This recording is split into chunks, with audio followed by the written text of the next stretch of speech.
Bonjour, alors cette vidéo va aller un peu plus dans les détails des commandes et autres options qui sont intégrées à Office après l'installation d'Acrobat Standard ou Pro.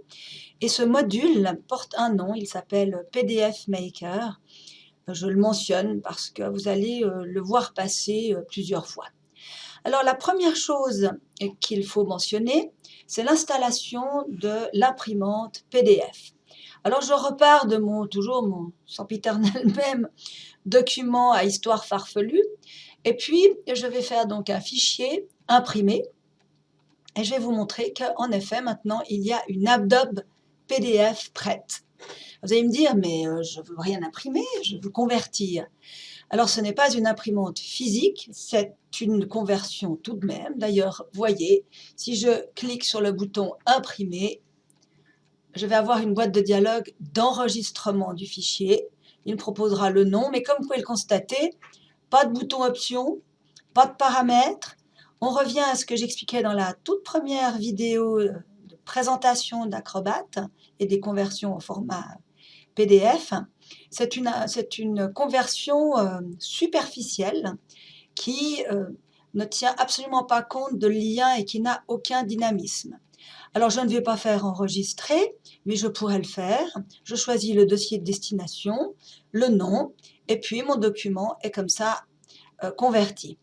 Évidemment, vous vous rappelez, j'aime bien le répéter, que pas pour un document qui a de la structure interne, plutôt pour des documents d'1 ou 2 pages, formulaires et autres, puisque si je vous montre une fois de plus, pour ceux qui n'auraient pas suivi les premières vidéos, et que je vous montre le document imprimé de cette façon-là ou converti de cette façon-là, table des matières pas dynamique, signet pour avoir la structure interne parfaitement vide.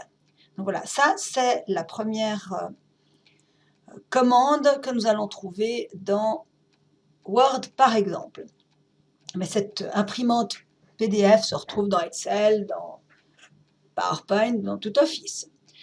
Puis ensuite, on va mentionner quand même le fait qu'il y a des commandes qui vont apparaître, comme par exemple fichier enregistré au format Adobe PDF. Dans fichier exporté, vous aurez à créer un fichier Adobe PDF. Vous aurez même un fichier partagé qui fera apparaître une commande, envoyer le fichier Adobe PDF en révision. Donc, je ne vais pas m'étaler là-dessus parce qu'il y a une voie royale qui est tellement plus intéressante que je préfère y consacrer plus de temps à celle-ci qu'à ces commandes qui sont ajoutées et qui sont très similaires à ce que Office présentait de façon native. Alors c'est vrai que si on prend par exemple le tout premier, enregistré au format PDF, vous allez avoir le bouton Options qui va ressembler quand même énormément à la boîte de dialogue d'options des commandes natives d'Office. Alors peut-être avec une option de plus, de moins, comme par exemple ici, convertir des styles Word en signets. Voilà. Mais je préfère vous montrer ce que j'appelle ma voie royale. Parce qu'en effet, je vais annuler tout ça, l'installation d'Acrobat va générer l'affichage d'un onglet Acrobat que vous retrouverez dans tous les logiciels Office. Voici par exemple celui de Word, avec le bouton que moi j'appelle absolument complet et donc extrêmement intéressant, le bouton Préférences. Je ne vais pas m'étaler sur le reste puisque ces tutos essayent d'être quand même un peu généraux et de ne pas rentrer dans des détails trop compliqués pour rester donc intéressant. Et Préférences va permettre vraiment de cibler précisément ce qu'on veut faire. Alors la partie supérieure de ce premier onglet Paramètres ici, ceci, si je montre avec la souris, correspond à des options qui seront strictement identiques que vous soyez dans Excel, dans PowerPoint. Elles sont non liées au logiciel dans lequel vous vous trouvez. Et par contre, la partie plus basse, donc celle-là, elle est liée au logiciel dans lequel vous vous trouvez. Et puis vous aurez un onglet Protection et vous aurez un onglet Word ou PowerPoint ou Excel, etc. Et ici, signer aussi pour Word de façon plus spécifique. Alors, vous vous rappelez peut-être, si vous avez suivi ma vidéo de quelques minutes sur la qualité graphique des images au niveau de sortie des fichiers convertis au format PDF. Alors nous avions deux possibilités au niveau natif dans Word. Nous avions standard et puis minimal. Alors ici, on a beaucoup plus de possibilités.